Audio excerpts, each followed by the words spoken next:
সবাই চায় যে দুটো পয়সা ইনকামের জন্য। দেখো বৃষ্টিতে দাঁড়িয়ে রয়েছে, ফল বিক্রি করছে দুটো পয়সার জন্য, কিন্তু ভগবানও ওপরওয়ালা, দেখো ওপরওয়ালা কাঁদছে, ওপরওয়ালা এর ওপর বসাচ্ছে, যার ফলে কি তার ফল বিক্রি হচ্ছে না। দেখেছো বন্ধুরা, দেখো এই দেখো বৃষ্টি খতম হলে সব মানুষ বাংলা খেত, বাংলার সাথে এই চাট ব্যবহার করতো।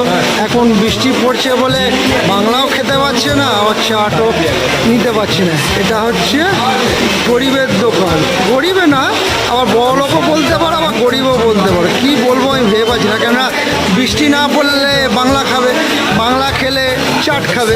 আর এখন বৃষ্টি হচ্ছে, একদিক দিয়ে ভালোও হচ্ছে, কেন বাংলা কোডগুলো অনেক দিন বাঁচবে।